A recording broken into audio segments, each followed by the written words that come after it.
Hello and welcome to this video of the online course Wilderness Navigation Masters, where the fun stuff starts to show, at least for me. Why? Because you will finally learn how to choose your hike itinerary. In the wilderness, most of the time, you will have to choose between the shortest route, the fastest route, the one with beautiful views, the one with the least amount of effort, the safest route, etc. And even you did learn what to choose and how, my first advice is to start slowly. Like the first time you've learned how to drive a car, if you do, of course. Even you get your driving license, you did not take the first highway and start driving, or you go downtown, where there is more chances of hitting someone. You've started slowly, by driving when you get a full sleep and you are not tired. And as long as you get confidence in yourself, you start driving by night or with just one hand and a sandwich in the other one. You know how people drive after they get confident. This is what you should do in the wilderness. Start in areas that have well-marked trails, and hike after hike, start escalating difficulties. Now that you get an idea of how I want you to apply my advices, let's start with what you should do to navigate in the wilderness. It's simple, but in the same time not easy. 1. You should always know where you are. I know you are not a GPS, but you should do that by a margin of error of 300 foot maximum. 2. You should know where you are going. I think this is obvious. 3. You should know how to do it. This is the 3 questions that you should be able to answer before and during your outdoor activity in order to stay safe. To answer the first question of knowing where you are, you should follow your position like a GPS, with the help of landmarks around you and or with the help of directions you did follow with and how much distance you've traveled. And to make this more easier, always orient your map to the landscape, like you've learned before. One thing that I want you to clarify is when I say you should follow or track your position like a GPS, I don't mean it inch by inch, but having a general idea. For example, if I hike following this Hampstead Hill Trail, I can't know exactly that I am at this point or at this point. But I can know if I am at the starting point, if I am at the first quarter, at the second one, third or fourth one, or exactly here, because it's a turn or a trail's intersection. So as long as you know your approximate location by 300 feet maximum, you are still safe. Why I can't give you a one technique to hike in the wilderness? Because there isn't. Outdoors have multiple situations. One where you should navigate by night, sometimes in winter, sometimes by the coast, sometimes you should get out of a storm, and in every situation you have different challenges that require different techniques. But the common thing between these situations is that you should always search for the easiest, sure solution that will take you where you want. Wilderness navigation is like a habit that you should adopt, more than techniques. What I love to compare the wilderness navigation to is when I wake up night or when I can't sleep night, to be transparent with you, and I want to go to the kitchen without turning the lights on. How I succeed every time I do that? I succeed because I know the turns and the distances between each one. And to turn myself or to stop, I get help from other things like lights that comes from a window, or I touch a chair that I know its position and measure my paces. It's similar to wilderness navigation. To know the turns and the distances for an area that you didn't visit before, you should plan and analyze your route before you step outside. And when you want to make turns or to stop, you get the help of landscape features. It's that simple. The next advice that I want to give you is to always take notes of bearings, distances and times, and adjust your walking deviation with intermediate landmarks and land features, and use land features that are not easy to disappear, especially if your map are not recent.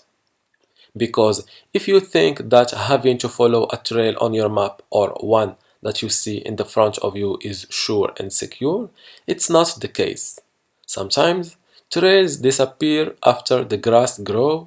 Sometimes you found new ones that can make you take turns before the ones that you are supposed to take.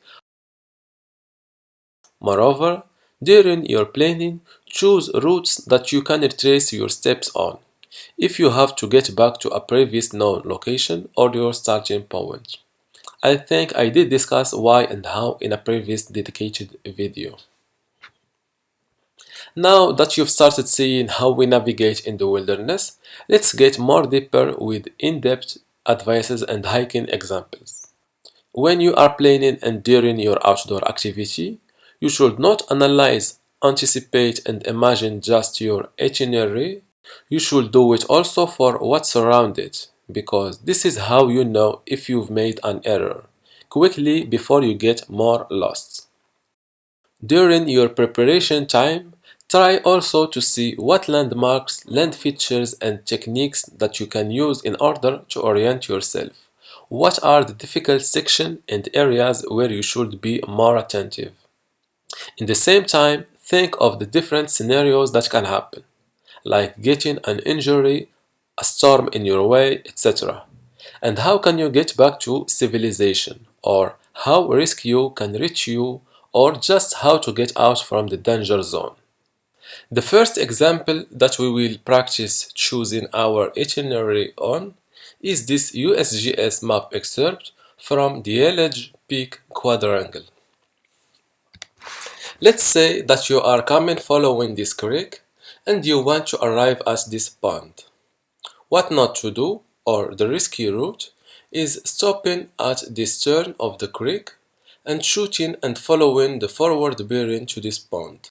Especially that you will enter this vegetation area where you can easily deviate and miss your target.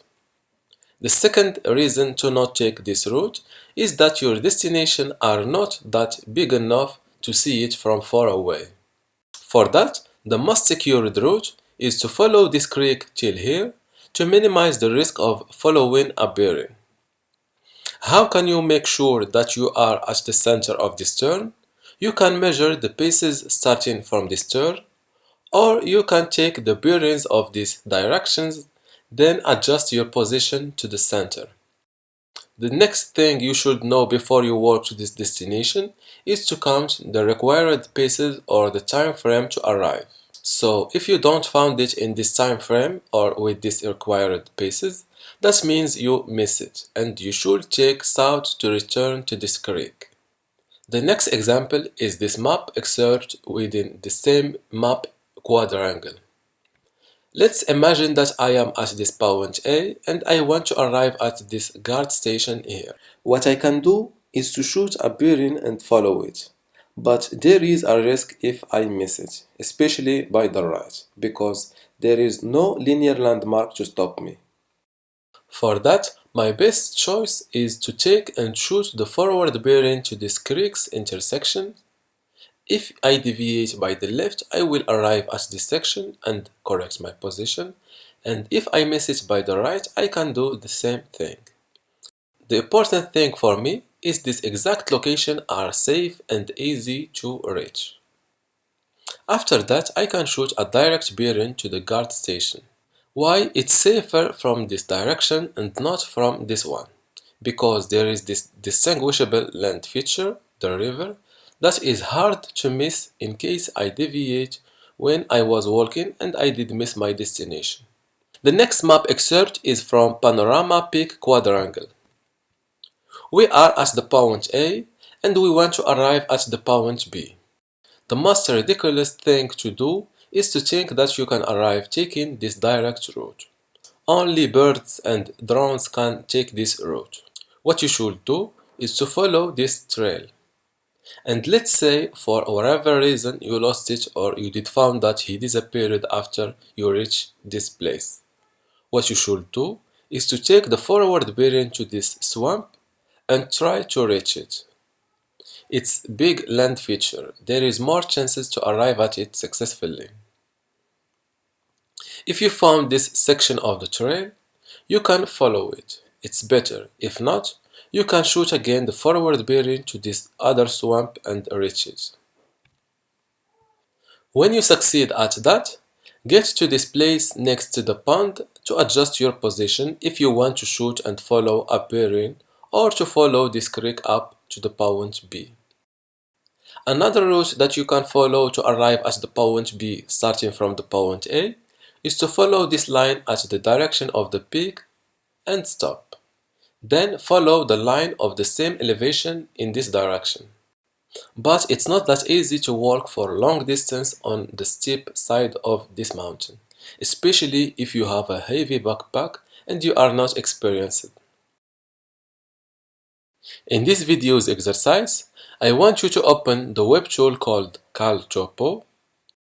Search for an area that you want to hike or just one that you are familiar with. Adjust the base layer to get the one that suits you for this area. Create a starting point and an arrival point and plan how you will hike it. For example, I will follow this bearing to this intersection, then I will follow this trail or this linear or this river, etc. And do not forget to anticipate what you will find during your hike, because if you do that, you will locate yourself on your map even without opening it. That's all for this video. Please, if you still have a question about how to navigate in the wilderness, I'm here to help you. Just leave me your question in the comment section below. Thank you for watching and see you in the next video.